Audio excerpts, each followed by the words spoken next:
texto da série é 1 Tessalonicenses, capítulo 1, versículo 2 a 10. 1 Tessalonicenses, capítulo 1, versículo 2 a 10. Há uma discussão se Tessalonicenses ou Gálatas foram... qual foi escrita primeiro, mas como Gálatas não há nenhuma oração apostólica nesse sentido, Tessalonicenses é a primeira na ordem que tem, então nós a abordaremos em primeiro lugar. Tessalonicenses, capítulo 1, versículo 2 a 10.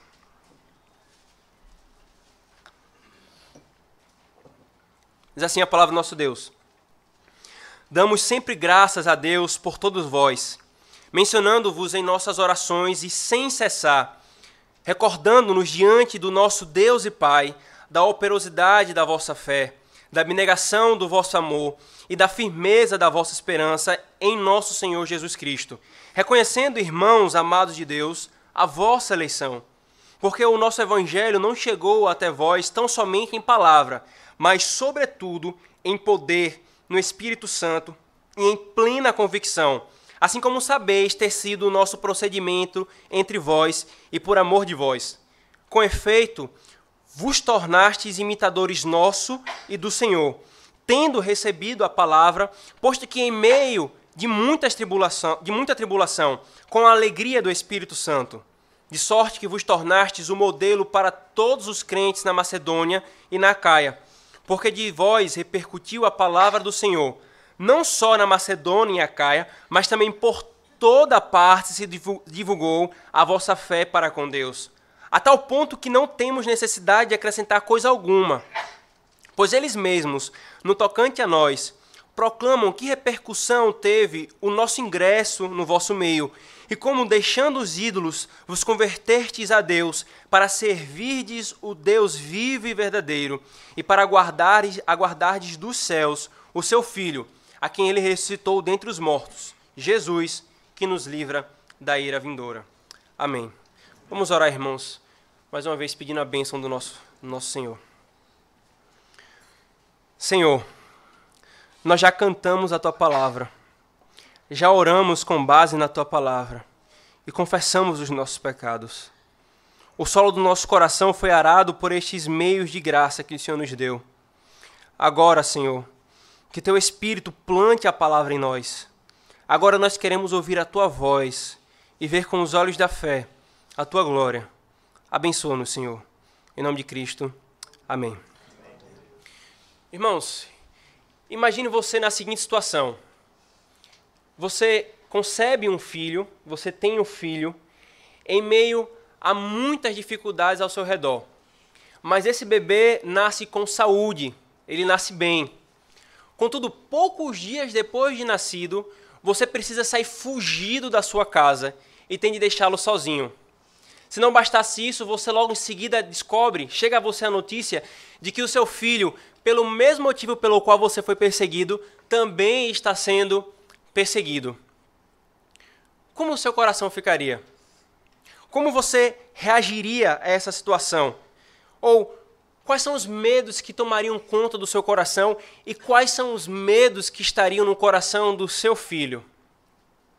É certo, irmãos, que essa situação ela é impossível de acontecer nesses termos, porque em termos naturais um bebê recém-nascido não pode ficar sozinho em uma casa. Mas essa história ela ilustra bem o coração do apóstolo Paulo e a situação em que ele se encontrava, a situação que é descrita em Atos 17, do 1 ao 9. Paulo, ele seria aquele que, por meio da pregação do evangelho, em sua segunda viagem missionária, gerou como pai espiritual a um filho, os crentes de Tessalônica. Ele gerou esses crentes em 3 semanas. 3 sábados de pregação nas sinagogas e de evangelização no meio da cidade. 3 semanas. O Senhor operou conversão naquela cidade. Mas ele fez tudo isso sob oposição forte e externa dos judeus, que desde Filipos já haviam perseguindo Paulo e Silas. Então, os judeus, tomados por inveja, tentam prender Paulo e Silas. Contudo, eles não conseguem encontrar Paulo e Silas, então eles invadem a casa de Jason e da sua família, arrastam-o para fora, levam-o para a prisão, o prendem, enfim. A igreja de Tessalônica, nos seus primeiros dias de nascida, já estava sendo perseguida. Paulo e Silas, então, eles têm de sair fugidos de Tessalônica para Bereia. E é nesse contexto, irmãos, que a epístola se encontra. E é esse contexto que explica metade do que foi escrito na epístola. É um contexto de temor e apreensão. Paulo, ele estava com medo que a fé dos crentes de Tessalônica ela fosse abalada por causa da perseguição. Eles eram recém-convertidos. Eles não tiveram tempo de fazer uma classe catecúmenos. Eles moravam em uma cidade muito importante do Império Romano. E logo, logo, os judaizantes chegariam naquela cidade para deturpar o ensino de Paulo. Tudo isso, então, leva Paulo a enviar de Corinto Timóteo, o seu jovem aprendiz, para que ele pudesse ver o estado da fé daqueles irmãos. Timóteo tinha um fator positivo. Os judeus de Tessalônica não conheciam a Timóteo, porque quando Paulo e Silas desceram para Tessalônica, Timóteo não foi. Então, ele envia Timóteo para que ele pudesse fazer um relatório. Timóteo volta, presta o relatório desses irmãos, dizendo: a fé deles está boa, está tudo ok, está bem com eles. E traz também algumas questões. Por favor, veja o capítulo 3 da epístola. Paulo registra isso, versículo 2. E enviamos o nosso irmão Timóteo, ministro de Deus, no Evangelho de Cristo, para, em benefício da vossa fé, confirmar-vos e exortar-vos. Versículo 5. Foi por isso que, já não sendo possível continuar esperando, mandei indagar o estado da vossa fé, temendo que o tentador vos provasse e se tornasse inútil o nosso labor. Agora, porém, com o regresso de Timóteo, vindo do vosso meio, trazendo-nos boas notícias da vossa fé e do vosso amor. Versículo 7. Sim, irmãos, por isso somos consolados acerca de vós pela vossa fé, apesar de todas as nossas privações e tribulações, porque agora vivemos, e se é que estáis firmados no Senhor. Pois que ações de graças podemos atribuir a Deus no tocante a vós outros, por toda a alegria com que nos regozijamos por vossa causa diante do nosso Deus, orando noite e dia com o máximo empenho, para vos ver pessoalmente e reparar as deficiências da vossa fé. Você consegue perceber a preocupação de Paulo com a fé daqueles irmãos em Tessalônica. É por isso, quando Paulo recebe as boas notícias de Timóteo, que Paulo inicia essa carta com um coração transbordante de ação de graça a Deus, o Pai que não abandona os seus filhos, dizendo: graças a Deus, porque vocês evidenciaram que se converteram verdadeiramente. Apesar de toda a tribulação, apesar de toda a oposição, o fruto do Evangelho nasceu no meio de vocês. E essa é a ideia que Paulo quer trazer para nós, irmãos, nesse texto. Ele dá graças pelas evidências da eleição presentes nos Tessalonicenses, a qual é testificada pelo modo como eles receberam a palavra e pela maneira como eles vivem a vida cristã.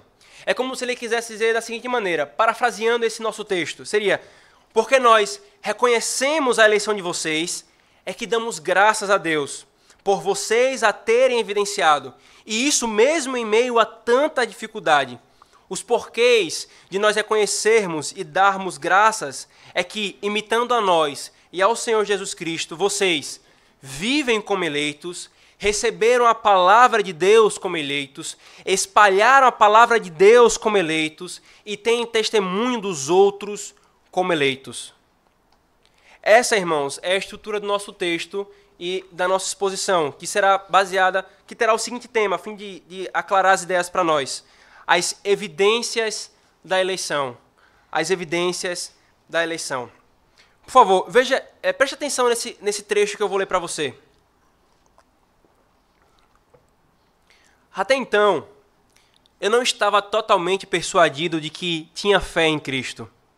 E em vez de encontrar nesse fato qualquer tipo de paz, comecei a ter a alma afligida por novas dúvidas quanto à minha felicidade vindoura, especialmente quanto a ser ou não um eleito. Eu defendia de todo o coração que somente os eleitos obtinham a vida eterna, mas a pergunta era se eu era um deles. Você pode sentir muita familiaridade com essas palavras. A dúvida com relação à eleição é uma das das dúvidas talvez mais constantes no coração dos crentes no meio da igreja do Senhor. Especificamente essas palavras que eu acabei de ler, elas foram registradas, escritas por John Bunyan em sua autobiografia. Elas são dúvidas sobre a eleição. Há algumas doutrinas, irmãos, que o Senhor estabeleceu para responder a essas dúvidas. Há algumas doutrinas, e uma delas é a evidência da salvação.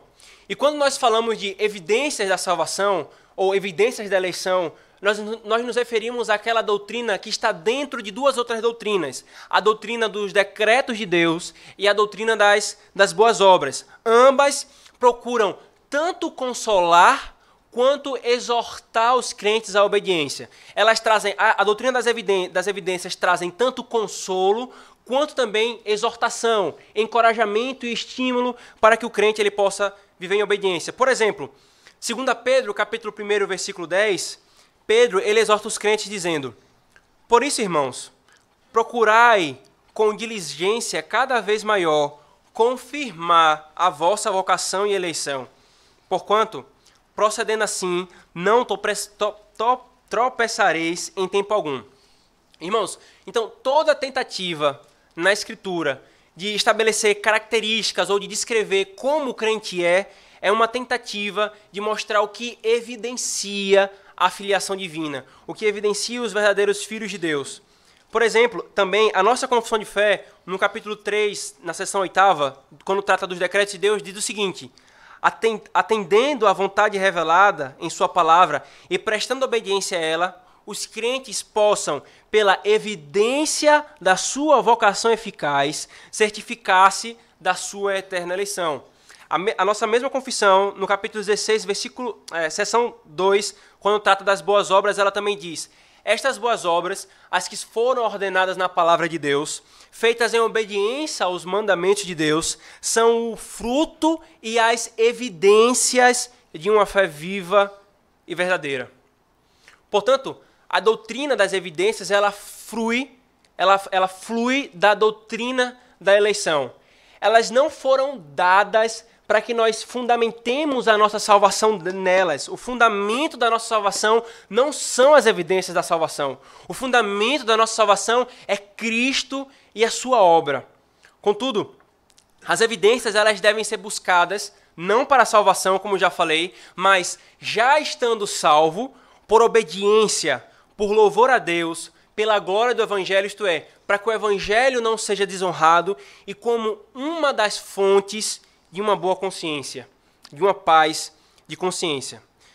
Se nós pudéssemos trazer uma ilustração, assim como o nosso pé de acerola lá atrás, se as nossas crianças deixarem, nós esperamos que eles deem acerolas evidenciando ser o que ele é.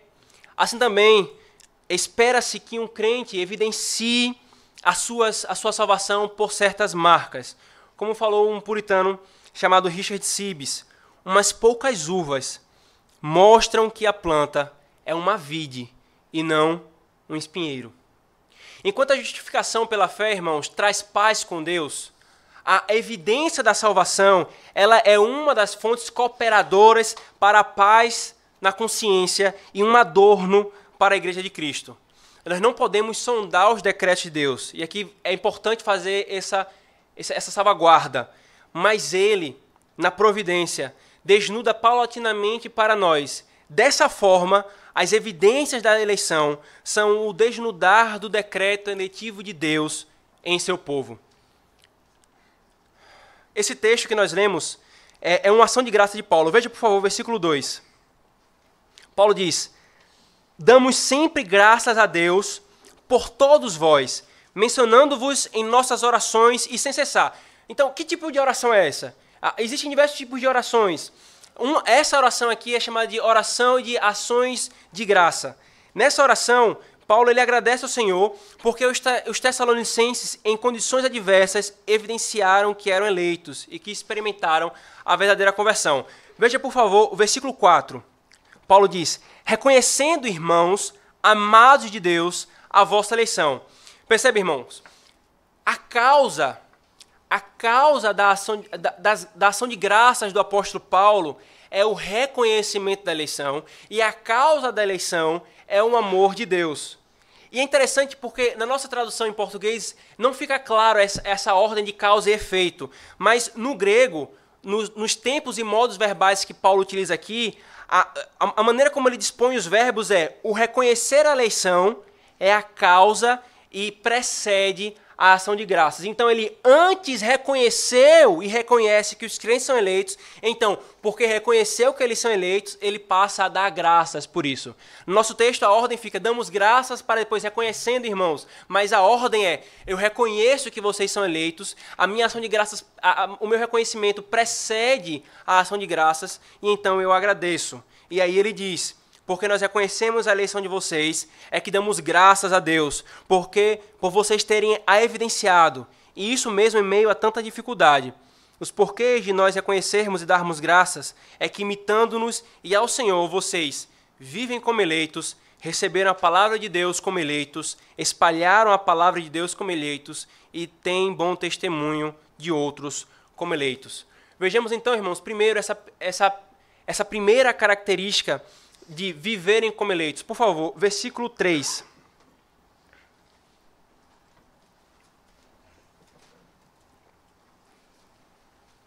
Paulo diz: recordando-nos diante do nosso Deus e Pai, da operosidade da vossa fé, da abnegação do vosso amor e da firmeza da vossa esperança em nosso Senhor Jesus Cristo. Perceba, irmãos, Paulo ele começa estabelecendo ele repete fé, amor e esperança. É a estrutura que ele fala aqui nesse versículo 3. Esse conjunto de virtudes e atitudes, elas são conhecidas na teologia do Novo Testamento como a tríade paulina. A tríade paulina porque em diversos outros cantos do Novo Testamento, Paulo junta essas três coisas: fé, amor e esperança, como sendo marcas que distinguem a verdadeira fé, como marcas que caracterizam os crentes. Então, por exemplo, não precisa abrir, mas para você saber, ainda em 1 Tessalonicenses, no capítulo 5, versículo 8, Paulo faz essa tríade novamente. Em 1 Coríntios, capítulo 13, versículo 2, Paulo fala dessa tríade. Em Colossenses, capítulo 1, versículo 4 a 5, Paulo fala dessa tríade. Então, essa tríade, fé, amor e esperança, é algo importante na nossa doutrina, na fé cristã. E aí ele começa trazendo alguns adjetivos, algumas características para cada um desses aspectos. Então, quando ele fala da fé, ele diz: a operosidade da vossa fé. A operosidade da vossa fé. É interessante que, literalmente, no grego seria a obra da fé. A obra da fé. É como que Paulo quer dizer: onde quer que haja uma fé verdadeira, haverá obras. Porque é da natureza da verdadeira fé o fazer obras. Essas duas coisas, elas estão ligadas. Uma fé sempre evidenciada pela obediência, porque a verdadeira fé é obediente. A fé, como diz Thomas Watson, não é somente crer nas promessas de Deus, mas obedecer às suas ordens. Somente ter um conhecimento não evidenciará que alguém é crente. Perceba, o diabo tem conhecimento, mas lhe falta obediência, e isso faz dele um demônio.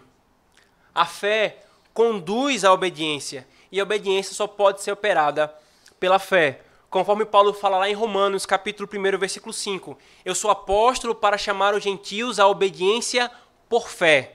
Obediência por fé.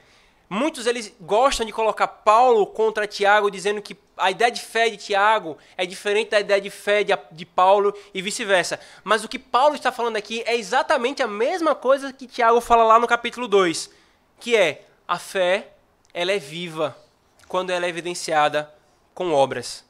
Portanto, Paulo elogia e dá graças ao Senhor pela obra da fé, ou pela operosidade da fé vista naqueles crentes. A segunda coisa, irmãos, que ele fala aqui nesse aspecto é da abnegação do vosso amor. E mais uma vez, literalmente, essa ideia de abnegação é um trabalho tão incessante que leva e conduz à fadiga. Sabe quando a gente trabalha tanto, aquele dia que foi um rojão e você chega destruído em casa, fadigado. Pronto, é essa a ideia aqui. É um amor abnegado. É um amor que trabalha até a fadiga. Esse amor ele é evidenciado no exercício do amor a Deus e o amor ao próximo. É o negar-se a si mesmo para favorecer o próximo. E algumas ilustrações para ficar claro o que seria esse amor abnegado. Quando você, sendo o primeiro na fila do almoço, sempre põe a comida pensando no que virá, você ama com amor abnegado. Quando você ouve atentamente o seu irmão sobre como anda a vida dele, mais do que está desejoso do que falar como está a sua, você ama com amor abnegado. Quando você está disposto a dar carona para os irmãos, você ama com amor abnegado. E no preço que está a gasolina, talvez essa seja a maior evidência de amor que você pode dar. Quando você ama, por exemplo, irmãs dessa igreja, quando você ajuda na cozinha, esquentando e organizando aqueles pratos deliciosos, você ama com amor abnegado. A terceira característica que ele dá, irmãos, no aspecto do viver a vida como eleito, é da firmeza da vossa esperança. Que, mais uma vez, literalmente seria a paciência da esperança. Interessante, irmãos, porque a esperança, ela é paciente. A paciência ela está ligada intimamente à esperança. É uma característica notória. Se ela não for paciente, ela não é esperança. Onde quer que haja uma esperança da vida eterna, disse Matthew Henry, bem fundada, ela aparecerá pelo exercício da paciência, em uma conduta paciente nas calamidades do tempo presente e uma espera paciente para a glória que vai ser revelada. Essa paciência, irmãos, é uma expectativa confiante de que Deus continuará cuidando do seu povo, mesmo em meio a provações, porque nós temos a expectativa da vida eterna. Perceba que isso tem tudo a ver com o contexto dos Tessalonicenses, e isso tem tudo a ver com o nosso contexto, que sofremos e continuaremos sofrendo até a volta do Senhor, ou consumação dos séculos, ou a nossa morte, provações e dores. E em tudo isso, nós precisamos ter uma esperança paciente. Agora, interessante, irmãos, veja, por favor, versículo 3. Interessante é que no versículo 3 ele começa assim, recordando-nos diante do nosso Deus e Pai. Aí ele continua, da operosidade, da fé, do amor e da esperança. Na nossa tradução, ela colocou esse diante do nosso Deus e Pai logo após o recordando, como se o ato de recordar do apóstolo Paulo e de Silas e de Timóteo seja diante de Deus.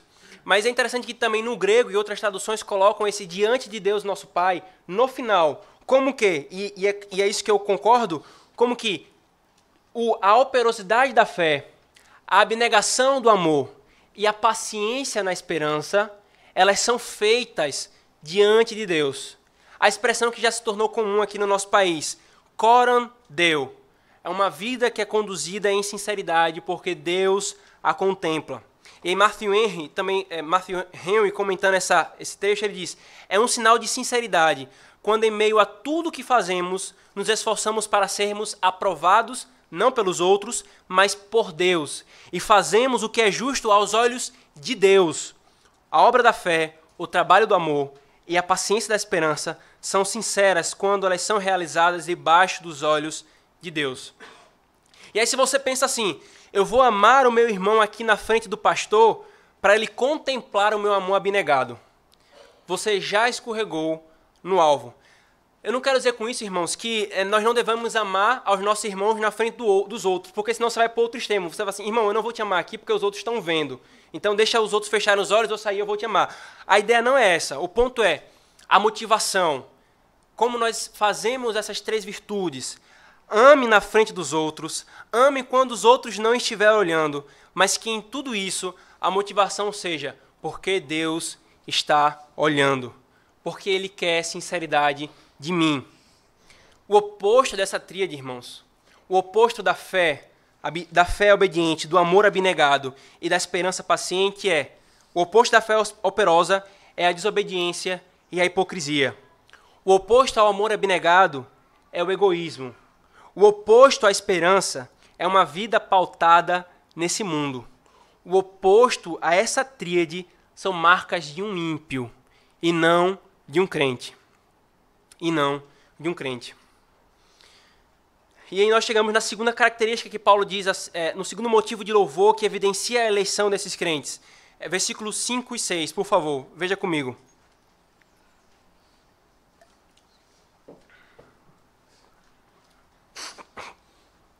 Paulo diz: porque o nosso evangelho não chegou até vós tão somente em palavra, mas sobretudo em poder no Espírito Santo e em plena convicção, assim como sabeis ter sido o nosso procedimento entre vós e por amor de vós.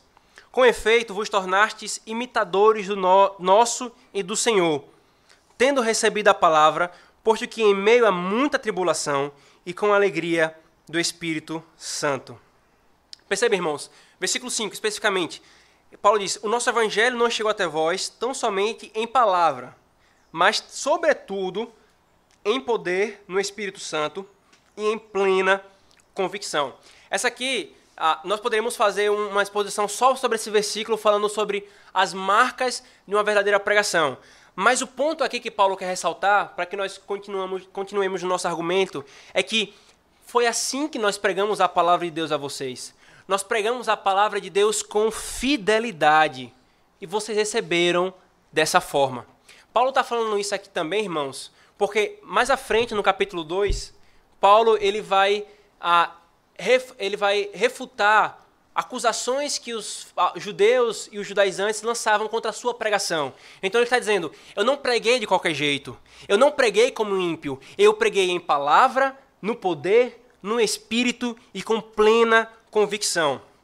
O ponto então aqui é: nós apresentamos devidamente a palavra a vocês. Nós pregamos na eficácia do Espírito de Deus e vocês receberam assim.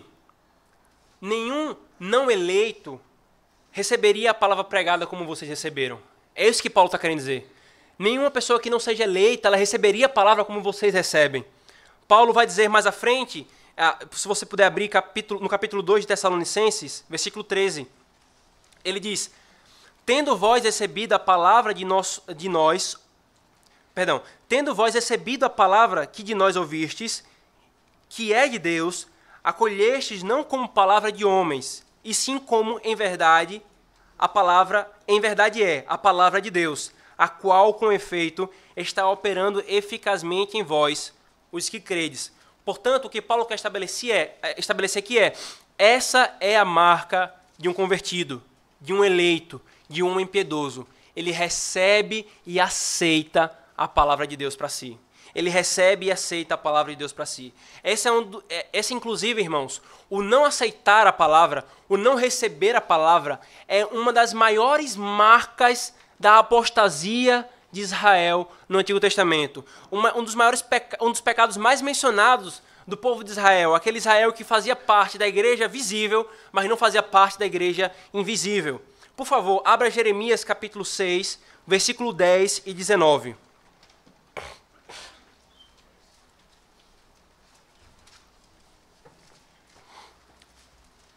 Jeremias capítulo 6.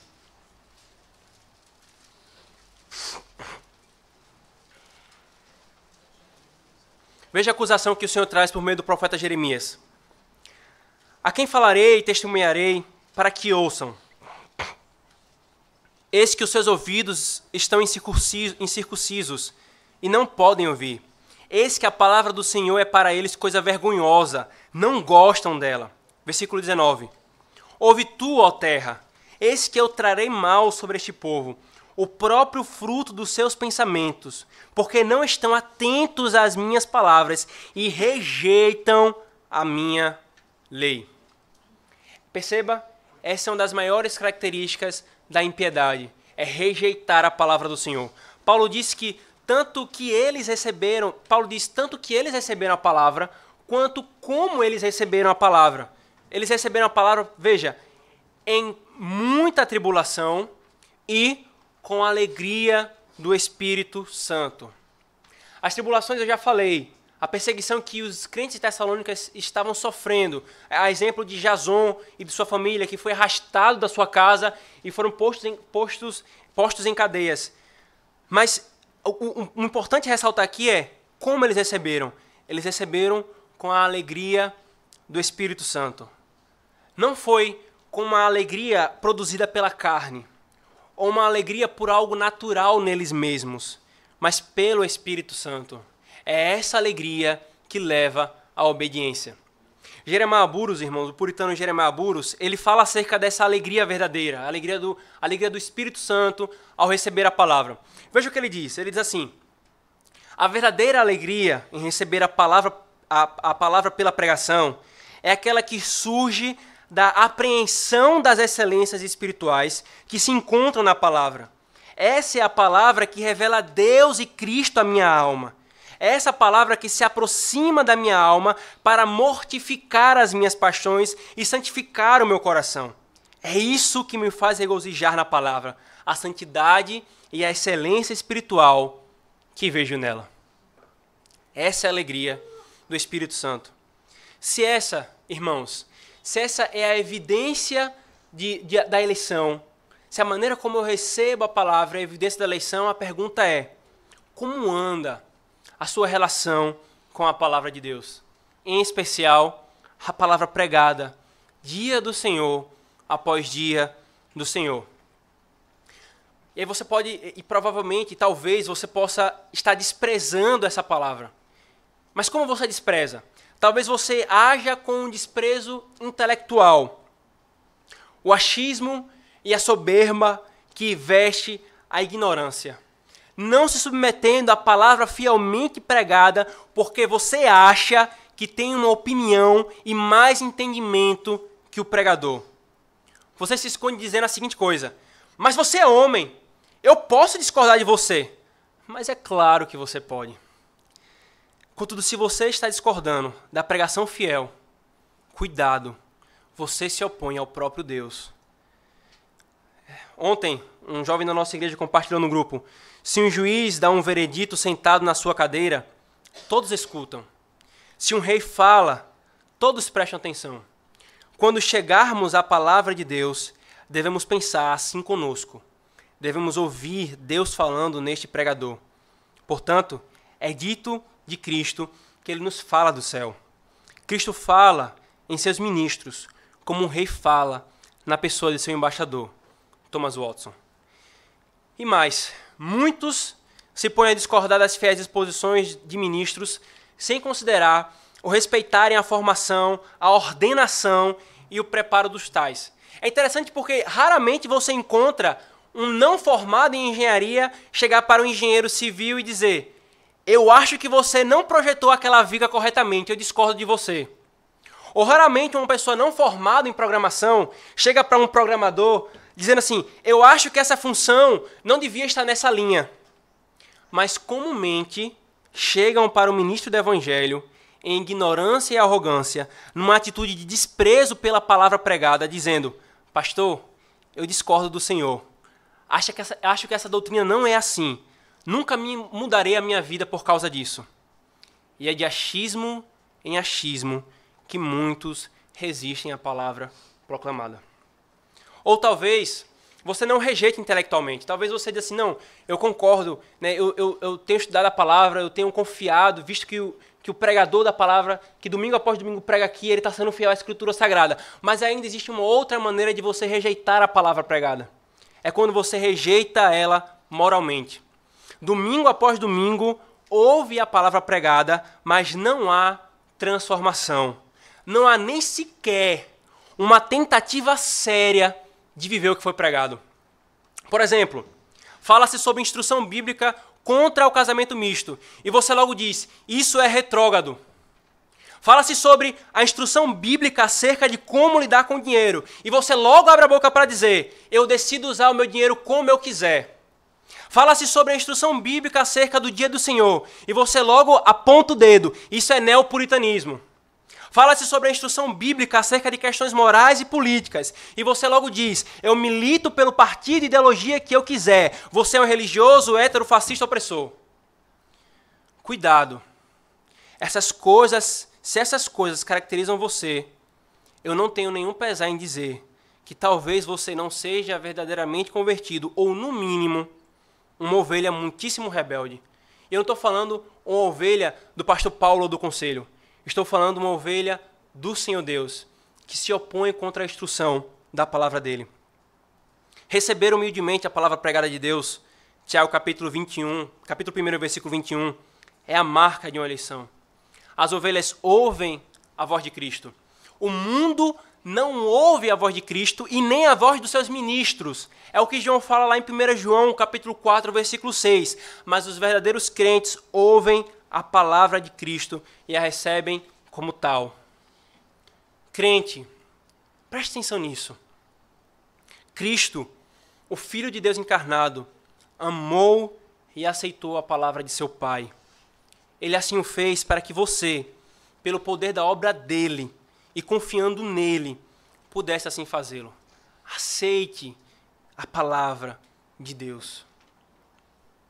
Agora você, não convertido, que está conosco hoje, atente para o que eu estou dizendo.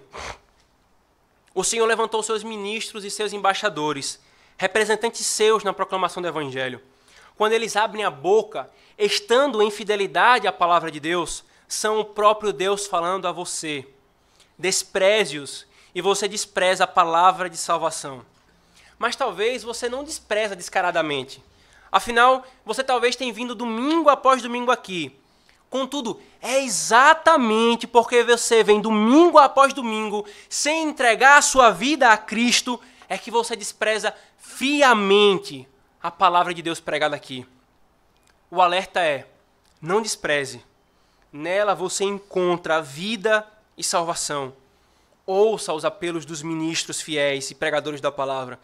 Entregue-se a Cristo. Entregue-se a Cristo. Nós chegamos então, irmãos, na terceira evidência da eleição. Versículo 8, por favor, veja comigo.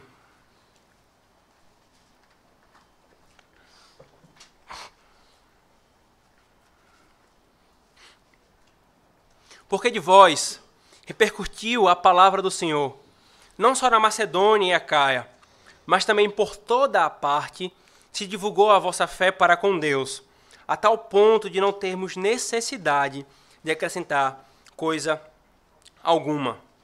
Veja, irmãos, no versículo 8 aqui, Paulo está dizendo que a palavra que foi pregada a eles, ela se espalhou por toda a Macedônia e Acaia. Macedônia e Acaia são duas das 3 regiões que compõem a Península Grega. Então, quando ele fala que a palavra de Deus se espalhou por toda a Macedônia e Acaia, ele está falando de um raio de 300 quilômetros em torno de Tessalonicenses. Nesse raio de 300 quilômetros, a fé dos tessalonicenses foi conhecida. Nesse ponto aqui, Tessalonicenses era uma importante cidade do Império Romano, então muita gente vinha até ela. Mas a ênfase é que gente de todo o canto, especialmente da Península Grega, sabia da palavra de Deus, porque deles, dos tessalonicenses, repercutiu-se a palavra ali pregada.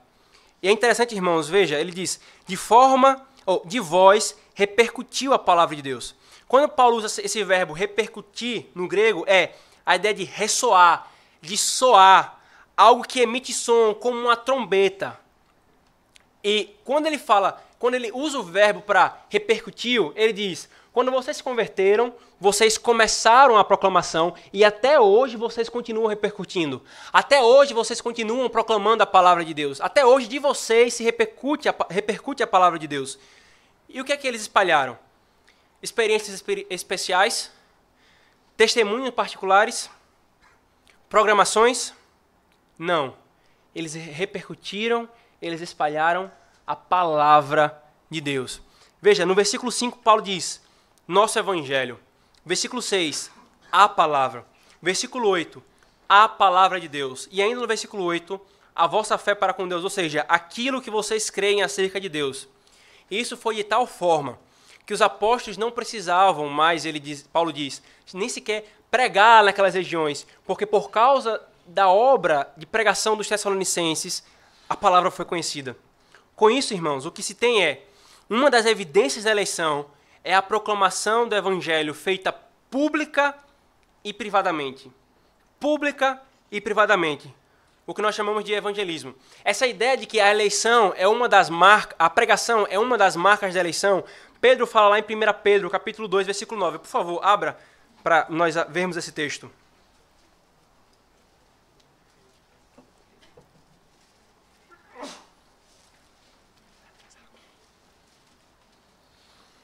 Vós, porém, sois raça eleita, sacerdócio real, nação santa, povo de propriedade exclusiva de Deus.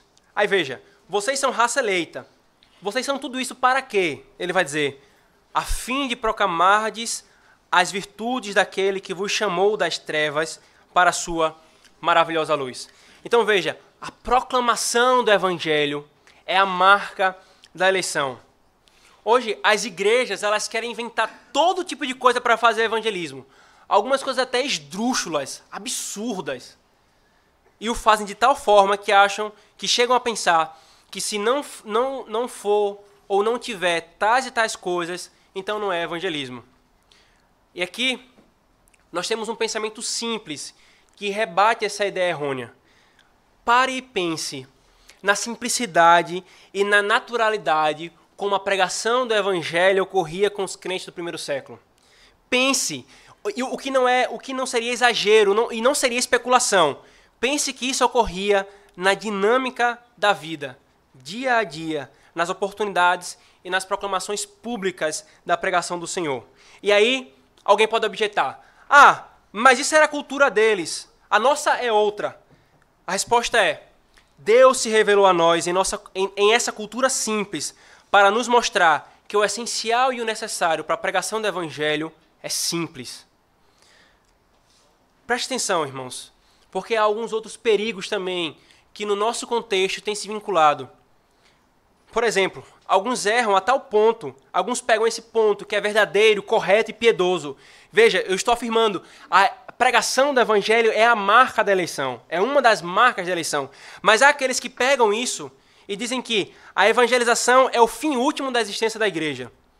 Tudo na igreja, teologia, ofícios, presbíteros, tudo na igreja é para um fim maior, que é a evangelização. Tratam a evangelização como se fosse a única marca da eleição. A resposta é, o fim último da igreja, o fim último do homem é glorificar a Deus. Evangelizar é um dos meios de glorificá-lo. Evangelizar é uma das evidências e não a única. Agora também, aqueles que têm um outro erro sério, que acham que evangelizar, misturam evangelizar ou acham que evangelizar é o cuidado com os necessitados e o engajamento político. Veja, a evangelização está centrada na pregação e na proclamação da palavra. A igreja deve cuidar dos necessitados, em especial os da família da fé. Ela deve apresentar a visão bíblica de política, se opondo a toda essa distorção. Contudo, ação social e engajamento político não é evangelização. A transformação real e o meio ordenado por Deus para ela é dada pela proclamação verbal da palavra. É como os crentes tessalonicenses faziam. Deles repercutiu a palavra de Deus. Portanto, queridos, pregue o evangelho. Pregue o evangelho em conversas e nas oportunidades que você tiver. Nós temos isso dominicalmente na pregação pública por meio do ministério ordenado. Convide o seu vizinho para ouvir a palavra pregada. O culto, preste atenção, o culto não é evangelístico e nem é para o visitante. O culto é para Deus, mas a pregação pública também é um meio estabelecido por Deus na proclamação da sua palavra e na conversão das almas. É aqui que você tem, e aqui, nessa igreja especificamente, você tem a segurança de convidar qualquer pessoa, sabendo que haverá uma exposição séria. Triste é quando você faz parte de uma igreja e tem vergonha de convidar alguém. Convide para que as pessoas, os seus vizinhos, os seus colegas de trabalho, os seus familiares ouçam a palavra pregada e os apelos do evangelho. Além das pregações dominicais, você precisa levar isso para cada dia da semana, aproveitando as oportunidades. E aqui, irmãos, que o Senhor nos dê graça. Que o Senhor nos dê graça para isso. Porque nós inventamos desculpas, nós tememos a rejeição, nós tememos ser inconvenientes, nós deixamos passar as mais variadas oportunidades. Oremos para que o Senhor nos dê coragem e oportunidade. Criemos as oportunidades, aproveitemos as oportunidades dadas por Deus, para que assim, dessa igreja, a palavra de Deus se repercuta fielmente em toda a Recife e nos arredores da grande Recife. E nós chegamos então, irmãos, no último ponto, na última evidência da eleição que Paulo traz nesse texto. Veja, por favor, versículo 7.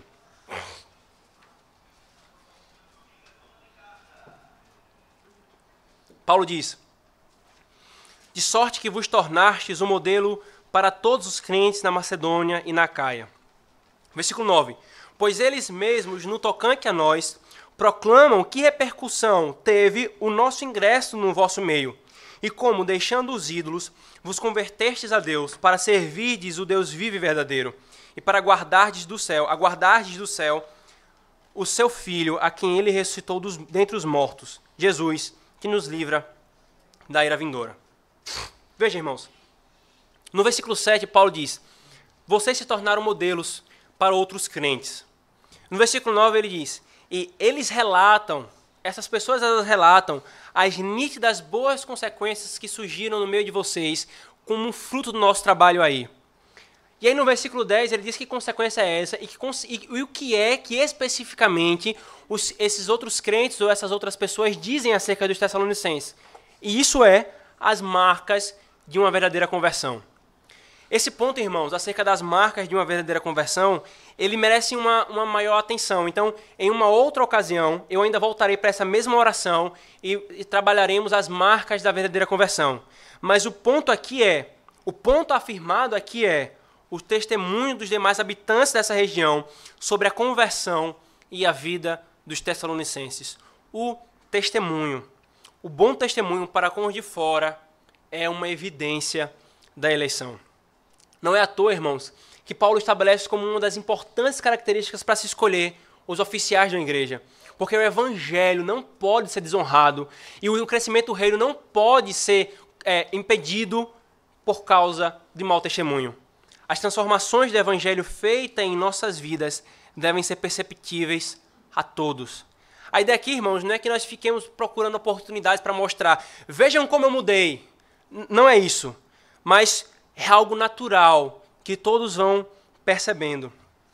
Esse mês, irmãos, eu tive a graça de conviver com alguns conhecidos não cristãos de dois irmãos aqui de nossa igreja. O meu coração ele se encheu de gratidão pelo bom testemunho que naturalmente surgiu desses não convertidos. Sobre esses irmãos, eles diziam: você é da igreja de fulano? Ele é uma pessoa séria, agradável de se conviver, respeitosa e respeitada. Vejam, irmãos, como o evangelho é adornado com o testemunho dos crentes. E nós louvamos a Deus porque essa igreja tem esse testemunho. O testemunho não é evangelismo. É importante estabelecer isso aqui. Nem contar a nossa experiência de conversão, nem tampouco aquela ideia que se ventilou de pregue o tempo todo, se possível, use palavras. Eu já falei que a pregação está associada à proclamação. Mas o evangelho é sim uma porta, o testemunho é sim uma porta importantíssima para o evangelho, para a evangelização. Você, com o mau testemunho, pode fechar essa porta e trazer obstáculos para o avanço do evangelho. Ou você pode abri-la, sendo uma oportunidade para o evangelismo. O que pode ser dito sobre você lá fora? O que pode ser dito sobre você no meio dos demais crentes? Eu não quero dizer, irmãos, que todo testemunho é verdadeiro. Há testemunhos que são falsos, mal intencionados e outros que são mal interpretados. Por exemplo, Paulo teve que se esquivar e confrontar diversos falsos testemunhos a seu respeito. O nosso Senhor Jesus Cristo, ele foi alvo de falsos testemunhos. Davi recebeu falsos testemunhos de outros. Eu também não quero dizer que você deve viver em função de obter uma boa imagem diante dos homens. Isso é o primeiro passo para a hipocrisia. O que eu estou querendo dizer, e o que esse texto nos afirma, é que o testemunho tem valor e é importante. Quando a vida cristã é colocada diante de Deus e a sua preocupação está em seu coração e na trave que está em seu olho, o testemunho surge naturalmente como graça e bênção do Senhor. Queridos, essas são 4 evidências da eleição. A maneira como nós vivemos, uma fé operosa, um amor abnegado e uma esperança paciente. Como nós recebemos a palavra é uma outra marca. Como nós espalhamos a palavra de Deus como eleitos é uma outra marca. E como nós damos testemunho do Evangelho, é uma outra marca. Mas ainda nós aprendemos algumas coisas sobre esse texto para nós encerrarmos. Primeiro, sobre a oração. Nós estamos lidando com uma oração. E nessa oração, nós aprendemos um motivo lícito pelo qual nós devemos e podemos orar, podemos dar graças. É quando os irmãos, os nossos irmãos, eles vivem e evidenciam o Evangelho. Ao dar graças, nós reconhecemos que isso não vem deles, vem do Senhor. Ao dar graças, levantarmos a mão e dizer, Senhor, obrigado, porque eu tenho visto a tua obra na vida de tais e tais irmãos. Nós dizemos que fomos alvos da graça soberana do Senhor, que nós não éramos dignos, mas Ele mesmo assim nos deu. E nós aprendemos também, irmãos, que não somente devemos agradecer pelos benefícios dados a nós, dado a mim, dado à minha família, mas também pelos benefícios dados aos nossos irmãos. E não somente os benefícios materiais, mas os benefícios espirituais, que é o caso dos benefícios que Paulo agradece aqui. Mas nós também aprendemos, irmãos, mais uma coisa sobre o louvor.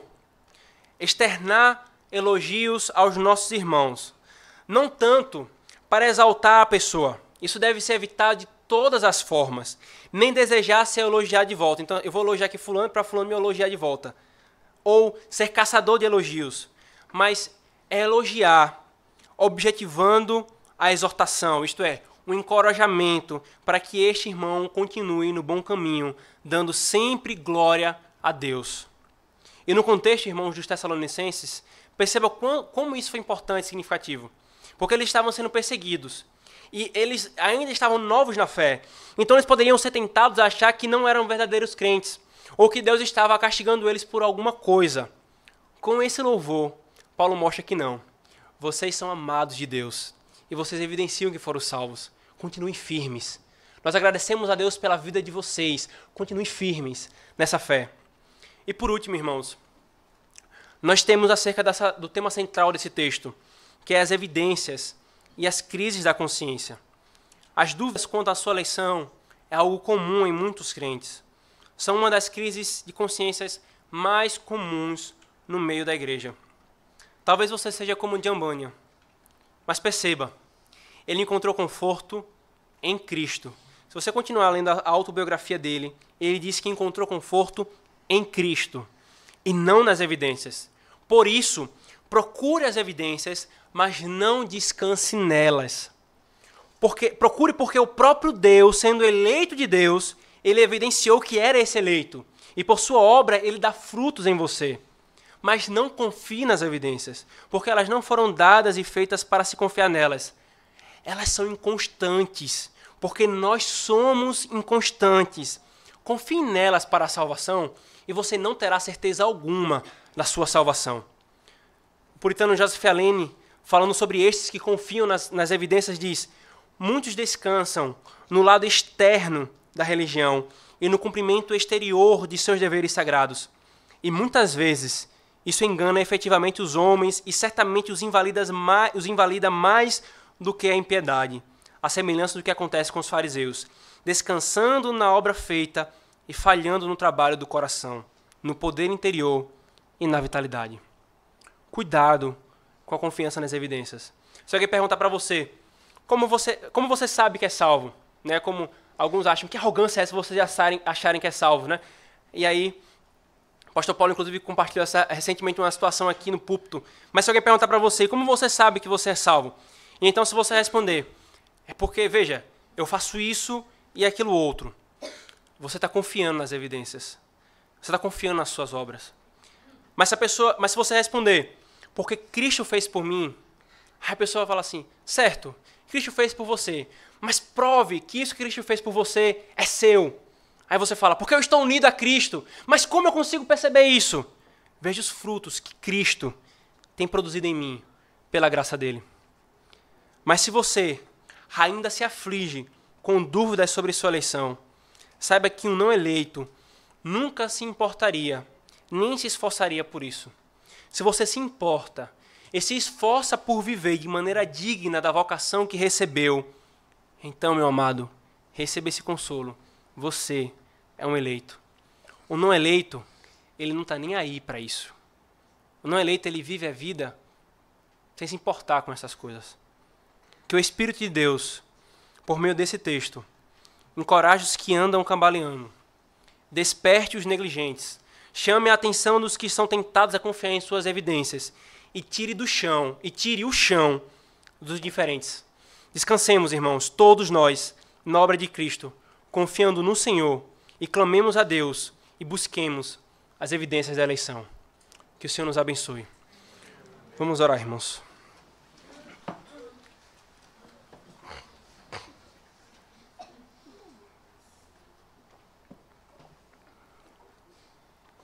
Senhor Deus, graças te damos, Pai, porque por causa do Teu amor, tão somente por causa do Teu amor, Senhor, não por nada que tenhamos feito, o Senhor nos elegeu. Não porque o Senhor viu que nós aceitaríamos a Ti, ou porque há algo bom em nós, Senhor, mas tão somente por causa do Teu soberano amor, o Senhor nos elegeu.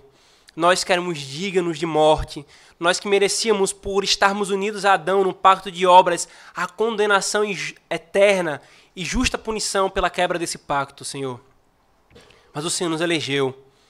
E no Teu tempo, Pai, na Tua providência, o Senhor manifestou a Tua salvação em nossas vidas pela operação do Deus Espírito Santo em nós, Senhor. Ó Pai, e pela Tua graça também, o Senhor nos traz as verdades da evidência da salvação. Nós pedimos graça, Senhor, e misericórdia, porque muitas vezes nós não evidenciamos que somos Teus filhos, Senhor. Elas são inconstantes em nossas vidas, Senhor, como nós odiamos a nossa inconstância, Senhor, porque nós queríamos progredir na santificação mais e mais. Tem misericórdia de nós, Senhor, nos perdoando dessa falha, nos perdoando dessa negligência, Senhor. Mas nos ajuda também a buscarmos e pela operação do Senhor em nossas vidas, a evidenciarmos as marcas da eleição, para a glória do Teu nome, para que os homens vejam as boas obras no Teu povo e glorifiquem ao nosso Pai que está nos céus, e para também ser uma das fontes que o Senhor nos deu para uma boa consciência, Pai. Nos ajuda, tem misericórdia de nós. Obrigado por essa porção da Tua revelação que nos nutriu dessa manhã no dia do Senhor. Em nome de Jesus nós oramos. Amém.